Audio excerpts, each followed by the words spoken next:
నేను సింపుల్ గా చెప్తానండి, మీకు టెక్నికల్ గా ఏమి చెప్పను. ఇదేమంటే case study sir. Hyderabad metro water board వాళ్ళకి మేము చేయబోయే ప్రాజెక్ట్ అండి ఇది. దిస్ ఆయన ఆల్రెడీ నాగేశ్వర గారు ఎక్స్ప్లెయిన్ చేశారు మీకు. ఇదేమంటే వాళ్ళకి ఒక 4 పంపింగ్ స్టేషన్స్ ఉన్నాయి సార్. ఆ పంప్స్ అన్ని మోర్ దాన్ 25 year old అండి. ఎఫిషియన్సీ బాగా తగ్గిపోయింది, ఆల్మోస్ట్ 40-45% వచ్చిందండి.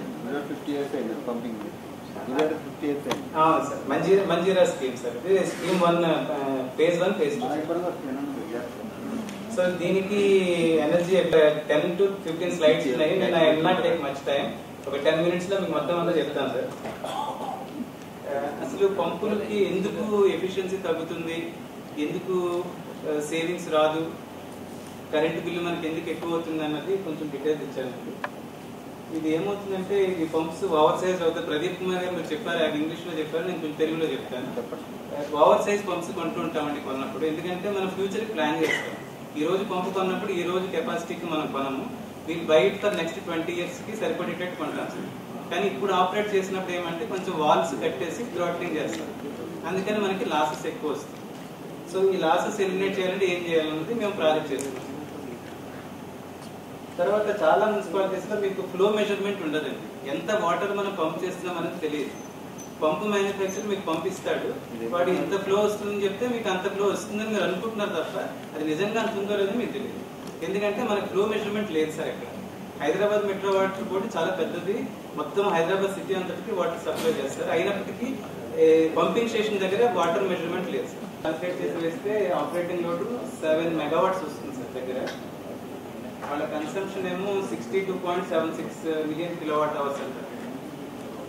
వాళ్ళ ఎనర్జీ బిల్ సంవత్సరానికి 20.39 కోట్లు ఖర్చు పెడుతున్నారు సార్.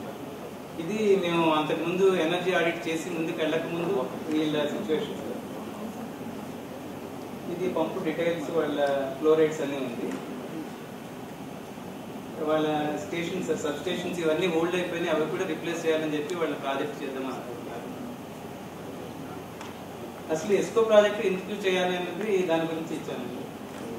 ఫస్ట్ ఎగ్జిస్టింగ్ పంప్స్ అన్ని 20 నుంచి 25 సంవత్సరాలు ఓల్డ్ అయిపోయింది, అది మార్చాలని వాళ్ళు అనుకుంటున్నారు, ఫండ్ లేదు. ఓల్డ్ అవడం వల్ల ఎఫిషియన్సీ బాగా తగ్గిపోయింది సార్. తర్వాత ఎలక్ట్రికల్ సబ్స్టేషన్స్ కూడా చాలా ఓల్డ్ అయిపోయి మెయింటెనెన్స్ కాస్ట్ ఎక్కువైపోయి రిప్లేస్మెంట్ స్టేజ్కి వచ్చినాయి. వాళ్ళ ఎస్టిమేట్ ప్రకారం 25 కోట్ల బడ్జెట్ ప్రొవిజన్ కావాలంటే బడ్జెట్ ప్రొవిజన్ అవైలబుల్గా లేదు.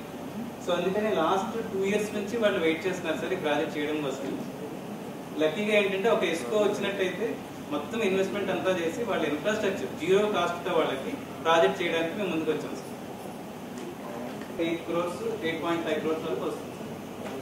దీన్ని ఏమంటే మేము కొంత పర్సెంటేజ్ మెట్రో వాటర్ బోర్డు వాళ్ళకి ఇచ్చి కొంత పర్సెంటేజ్ మేము తీసుకుంటాం సార్. ఒక 10 years కాంట్రాక్ట్. ఈ 10 years లో మా ఇన్వెస్ట్మెంట్ అంతా తీసేసుకుని వాళ్ళకి మొత్తం ఎక్విప్మెంట్ హ్యాండ్ ఓవర్ చేసేస్తారు. ఈ 10 years పాటు వాళ్ళ కొత్త పంప్స్, కొత్త మోటార్స్, వాటిని అన్నింటిని ఎంజాయ్ చేయొచ్చు. తర్వాత కూడా ఆల్మోస్ట్ ఒక age of the pumps 25-30 years ఉంటుంది. నెక్స్ట్ 20 years పాటు వచ్చే ఎనర్జీ సేవింగ్ మొత్తం అంతా వాళ్ళదే అవుతుంది, ఎక్విప్మెంట్ కూడా వాళ్ళదే అవుతుంది. ఇదంతా ఏమంటే without playing communications and transformers మొత్తం ఎలక్ట్రికల్ సిస్టమ్ అంతా మార్చుకున్నాం సార్. తర్వాత medium voltage AC variable speed drives అని ఉంది. ఇందాక ప్రదీప్ కుమార్ గారు చెప్పారు, ఎక్కువ వాటర్ కావాల్సి ఎక్కువ స్పీడ్ తిరుగుతుంది. ఇది ఫుల్లీ ఆటోమేటెడ్ సిస్టమ్ అన్నమాట.